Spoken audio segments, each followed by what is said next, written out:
Our last example is using the same method to go around a vertical axis. It's not elegant and it will only work in certain cases.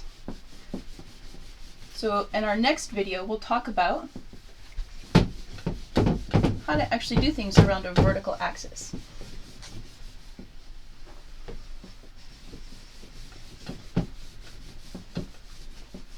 Okay, so now we want to use, we're going to go y equals, we're going to use the same equation, 9 minus x squared from 0 is less than x, which is less than 3. So the same type of thing that we did before, but we're going to go about the y-axis.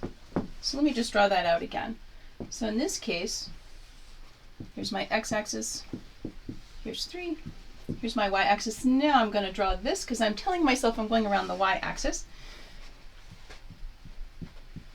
7, 8, 9. So it goes from here all the way down to there. Okay, we want to be able to revolve this around. So it's going to look kind of like this. As I scrape this around, I'm creating a circle. Okay, and I've got this volume here.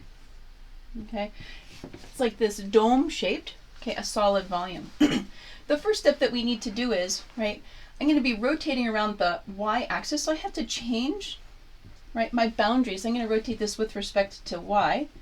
So I have to change from 0 is less than x, which is less than 3, to, I need to go this from y. So this is going to go from 0 to 9 in my y direction, because I'm going to do a dy. Okay, everything's going to be that. So now I need to actually solve this in terms of x equals something. Okay, so the first thing I'll do is I'll subtract 9. Y minus 9 equals minus x squared. I have to divide by minus 1. So I'm going to get x squared equals 9 minus y. I take the square root of both. I'm going to get x is equal to radical 9 minus y. This is technically plus and minus, but if you look at our graph, we're only using the positive portion of it, so I'll erase that negative part right there. Okay, so we're going to be integrating this function here, okay, from y equals 0 to y equals 9. So my volume, again, it's still going to be from 0 to 9. It's going to be pi r squared. Okay, my r in this case is radical 9 minus y squared dy. dy,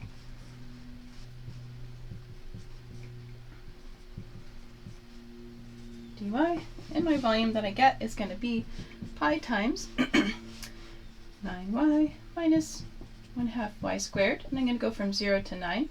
And when I plug in, right, everywhere I see a y, I plug in a 9. I subtract out everywhere I see a y, I plug in a 0. In the end, I'm going to get pi times 40.5.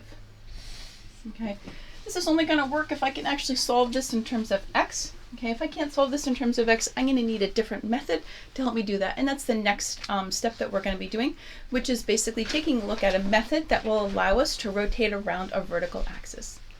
Thank you.